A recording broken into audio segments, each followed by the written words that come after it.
Morning, good afternoon, good evening. On the screen is Ibrahim Traore, the president of Burkina Faso.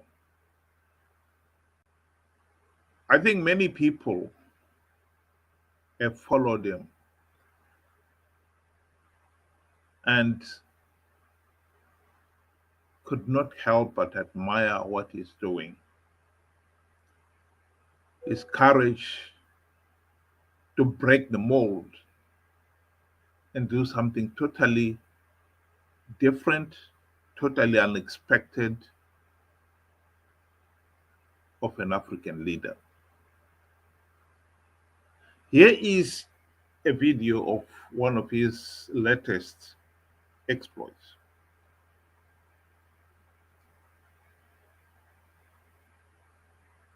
This is absolutely shocking. Traore is building the biggest canal in Africa, a jaw-dropping $90 billion mega project that will connect landlocked Burkina Faso directly to the Atlantic Ocean through a neighboring coastal country, stretching over 1,200 kilometers. This engineering giant will be wide enough for cargo ships, equipped with 20 massive locks, and supported by huge artificial lakes to control water flow year-round. Funded by BRICS nations and Gulf investors, the canal is designed to slash trade transport times by 70%, turning Ouagadougou from an inland city into a bustling global port. Experts say this single project could flood the economy with billions in revenue, attract massive foreign investment, and give Burkina Faso one of the most strategic maritime positions in West Africa. If completed by the proposed 2040 deadline, the Great Burkina Canal won't just change the map, it could completely rewrite the balance of power in the region. Engineers claim the project's underground sections will be the longest covered waterway tunnels in the world, protecting it from sabotage and climate change. Impressive. Ben, what do you think? Good day to you and good day to our viewers. Thank you for joining us. The first thing that comes to my mind is, when somebody in authority or in power stands up and says, I am going to do A, B, C, D, I'm going to drive our nation forward. And slowly but surely, you start seeing the pieces being laid on the ground. The groundwork is being done. It's easy to follow. It doesn't, require, the wise men to see what's being done. Even the simple-minded person, the layman can actually follow what is being done, the progress that is being made, the foundation that is being laid. And this is what we are seeing from President Traore. And for me personally, also the president of Botswana. These are young men that had a vision and they are actually working towards achieving what they promised the people.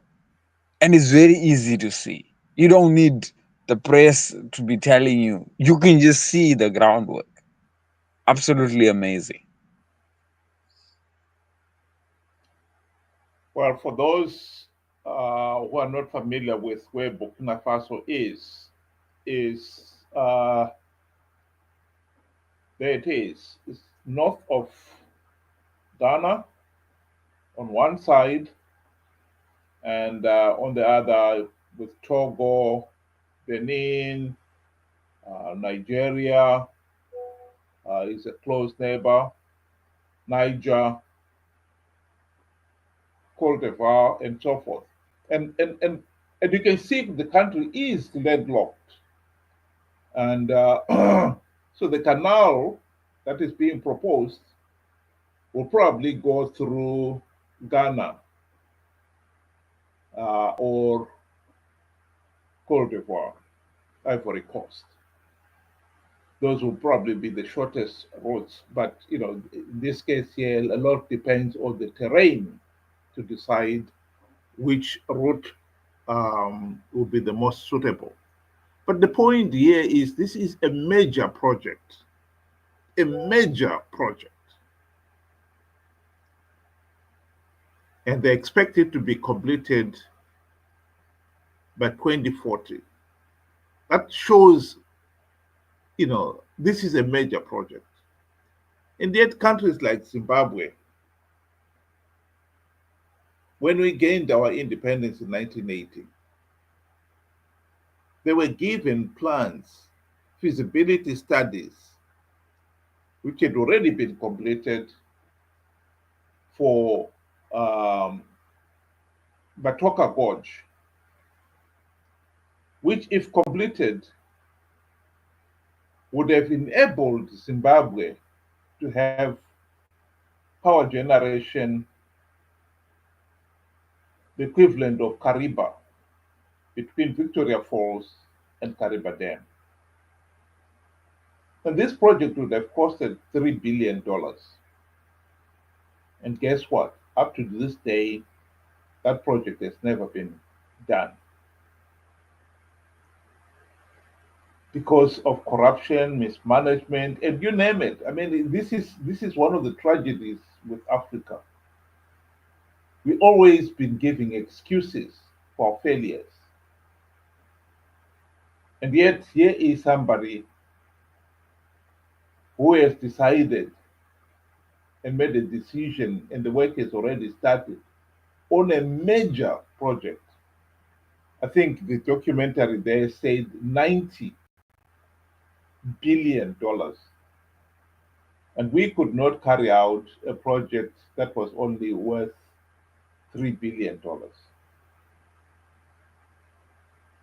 45 years after independence, we still cannot do it. This is the tragedy. And I think that is what makes, to me, one of the things that makes Traore totally different from some of his fellow African leaders. He gets down with it. Yes, there may have been many other projects that needs to be done. He realizes that, okay, let's do something and gets on with it. And yet, in the case of Zimbabwe, we never had such luck. As a matter of interest, in the case of Zimbabwe, Mugabe failed to build Batoka Gorge, and yet he has spent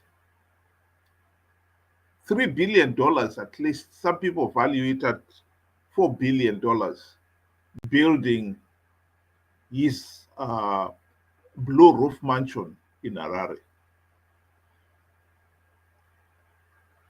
And right now, it's hardly ever occupied because his wife, Grace, she's hardly there, and the children are hardly there. So the whole mansion is abandoned. And yet, Zimbabwe, one of the biggest problems we have had the last 45 years is power cuts. If we had built Batoka Gorge, that would have given us the capacity to generate power of Kariba. Imagine two Karibas these last 45 years. The contribution to that is absolutely immense. And I think that is one of the most obvious differentiation between uh, Traore and some of our African leaders.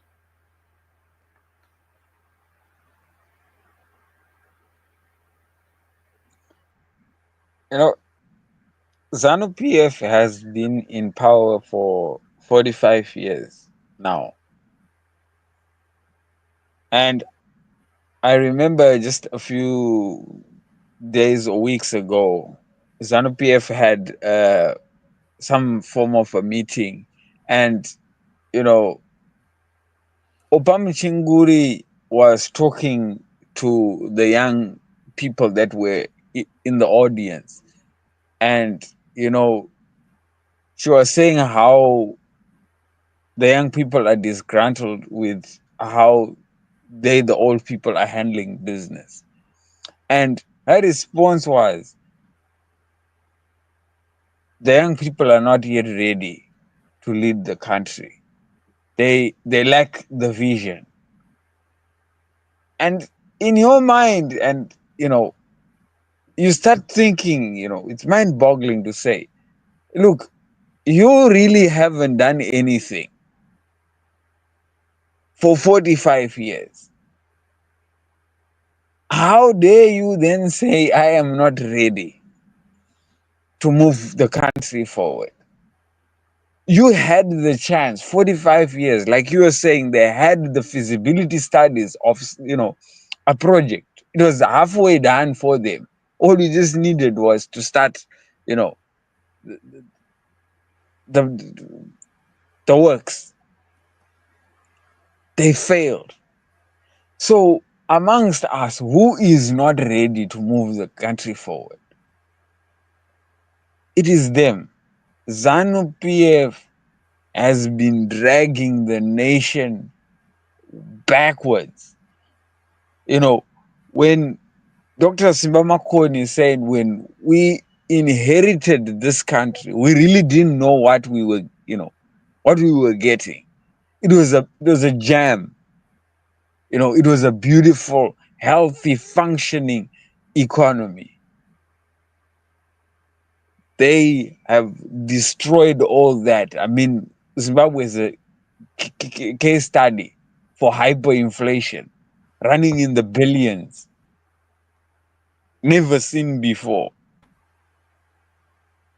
This is where you find there is a big difference.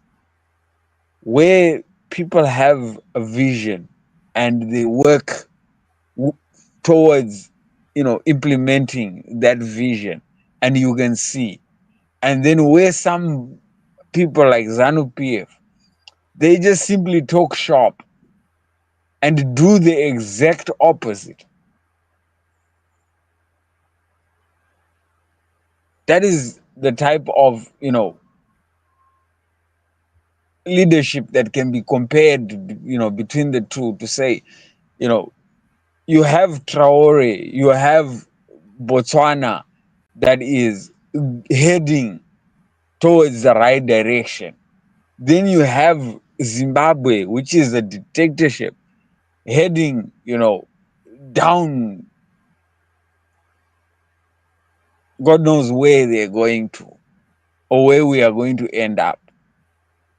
But it's disastrous at the end of the day. It's pretty, pretty sad. Very, very sad. Well, in my closing remarks, what I would want to emphasize is maybe some of the things that President Traore and the people of Burkina Faso should be focused on. I think it is a wonderful opportunity to have a leader like him. And I congratulate him and the people of Burkina Faso. But I think what they need to do now is consolidate their present political system by developing and consolidating the country's democratic institutions. They should not only look at projects like this, they should also look at consolidating their political system. I'm not saying I know Burkina Faso political system, I don't. But I think they should be looking at how good is their constitution, how democratic is it? Are the police, the judiciary independent? Because these are important institutions that will help guarantee Burkina Faso's continued political stability. It's all very well when you've got somebody like that in power as president, who is doing things with focus on moving the country forward. They should not forget that Burkina Faso was not always like that. They too had leaders, corrupt, incompetent, just like we have in Zimbabwe.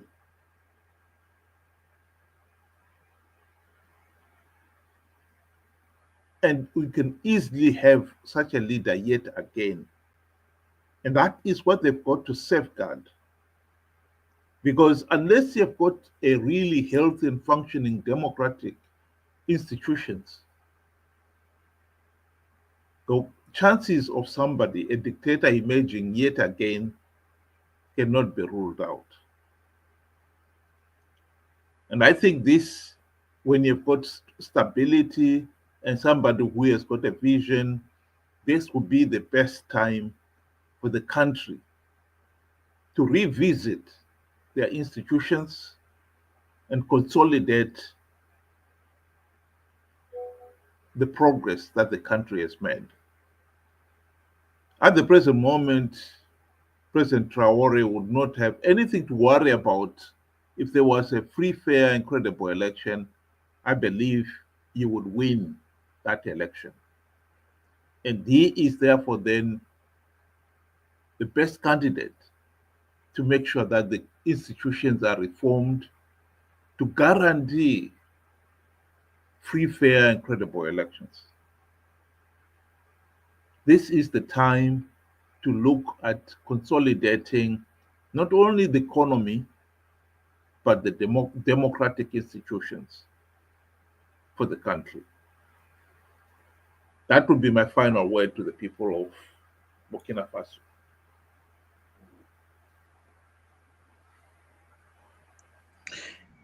I think you touched on a very very good subject matter, and I have always been saying, and it puzzles me sometimes to say, with all the wonderful works that the president of Burkina Faso is doing, I could never see him losing any free, fair, and credible election. It is definitely all up to I don't see him losing because he has done, people can see and can follow his progress, which is very good and wonderful. He needs to lead by example and show what needs to be done even in future. And again, you mentioned that there is very, you know, there's importance in fixing your institutions such that they remain free and not politicized and you know dubious and so forth. Remember, Burkina Faso is coming from a coup. Something was wrong, and they had to force matters. There is that need to fix that problem such that you don't always have a change of power through coups. That is not healthy. And secondly, it is the people's right at the end of the day that after a certain period of time, no matter how good you are, people have the right to choose who they want as a leader. And like you said, he has absolutely no need to worry. He would probably win that election hands down. He should be doing the right thing at some moment in time. Give the people of Burkina Faso their right to choose you, and so that democracy and lessons can be learned through you. Thank you.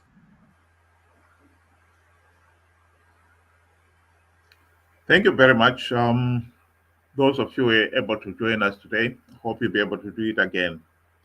And as for the people of Burkina Faso, I wish them all the very best. And I think this kind of major project shows the fact that there's so many people who are willing to invest money in it also underlines that they've got confidence in the country. That is a really healthy thing. I don't think many investors would have wanted to pour $90 billion worth in a project in a country where corruption is rampant. And so this is an endorsement to the confidence the world has on Burkina Faso and its leadership. And I would like to congratulate them and the nation as a whole and hope they sincerely that this project is successful and Burkina Faso is taking a totally different trajectory. It gives the rest of Africa confidence that we can have leaders with a vision and they can deliver. Thanks again, Ben, and thank you very much, those of you who were able to join us this evening. Have a good night.